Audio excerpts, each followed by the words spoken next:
ब्रह्मा जी महाराज बड़े प्रसन्न हुए। अब जा करके ब्रह्मा जी महाराज अपने पुत्र दक्ष को आदेश देते हैं कि जाओ आप भगवती की आराधना करो, अपनी पुत्री बनने के लिए आराधना करो। दक्ष ने 3000 वर्षों तक कठोर तप किया। कुछ दिन पत्ते खा करके, कुछ दिन जल पी करके, तो कुछ दिन निराहार रह करके तपस्या दक्ष ने किया। तब दक्ष की तपस्या से भगवती प्रसन्न हो गई और दक्ष ने प्रार्थना किया, जगदम्ब महामाये जगदीशे महेश्वरी कृपां कृत्वा नमस्तेस्तु दर्शितं स्वपुर्भवम्। भगवती ने कहा, है देवी भगवती ने कहा, है दक्ष वरदान मांगो, क्या चाहिए, तुमसे प्रसन्न है। दक्ष ने कहा, है देवी अगर आप मुझे पर प्रसन्न हैं तो आप दक्ष कन्या बन करके आए और आप शिव पत्नी बने, इसी से समस्त लोक का कल्याण होगा। भगवती ने कहा, हे दक्ष तुम्हारी भक्ति से मैं प्रसन्न हूं और मैं तुम्हारी पुत्री बनूंगी, परंतु मेरी एक प्रतिज्ञा है, यह भी सुन लो।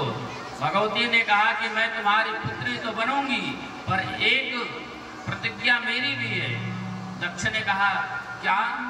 तो भगवती ने कहा, जब कभी तुम हमारे या स्वामी का तुमने निरादर किया, उसी समय अपने शरीर का मैं आहूत कर दूंगी, अपने शरीर को नष्ट कर दूंगी। ब्रह्मा की आज्ञा से दक्ष द्वारा मैथुन सृष्टि का प्रारंभ हुआ। दक्ष की पत्नी अश्विनी की और इसके द्वारा 10,000 पुत्र उत्पन्न हुए।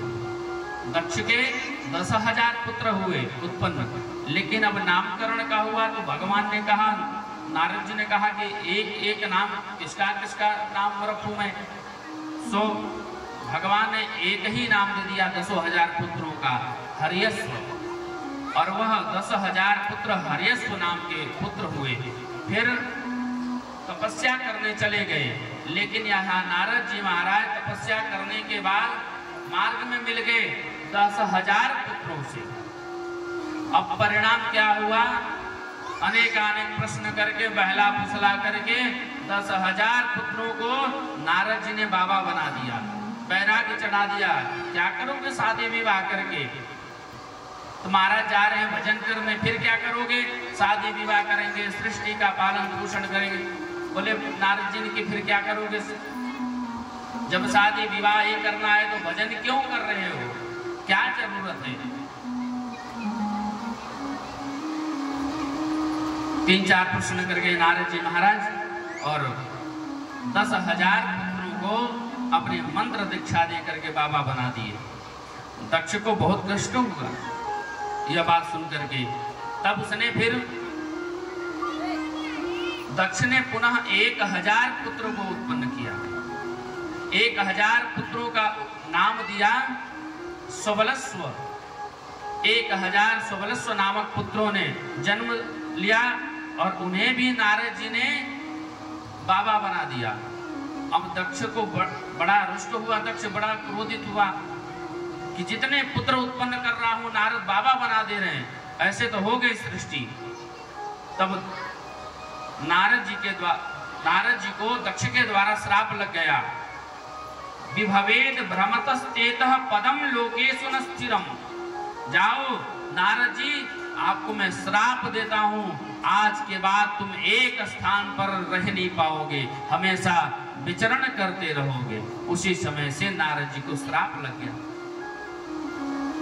आगे चल के पुनः दक्ष ने 60 कन्याओं को जन्म दिया, जिसके 10 कन्याएं धर्म को ब्याही गई और 13 कन्याएं कश्यप मुनि को, 27 कन्याएं चंद्रमा को ब्याही गई।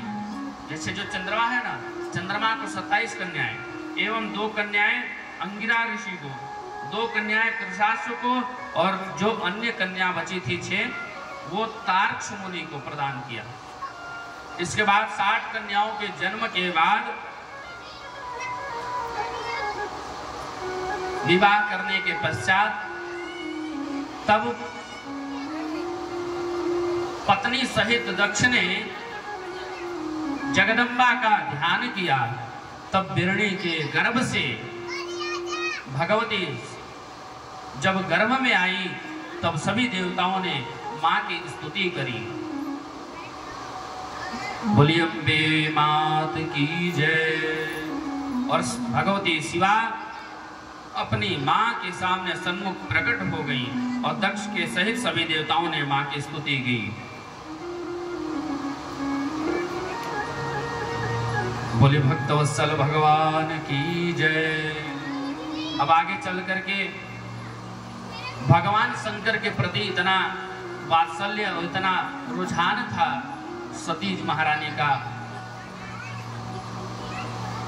हर पल शिव के स्मरण करती रहती और खेल खेल में भगवान शिव की मूर्ति बना करके पूजन करती थी। तब माता सती ने नंदा व्रत का अनुष्ठान किया।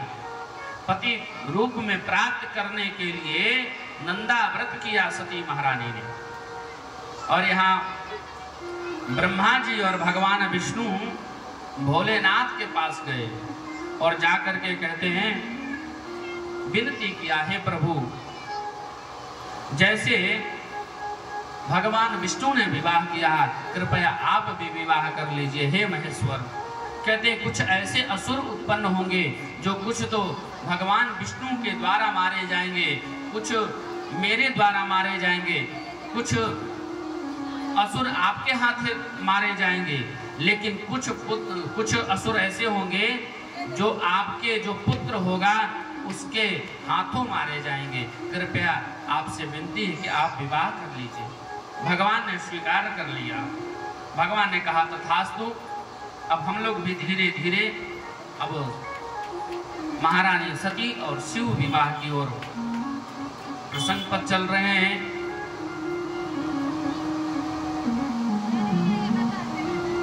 और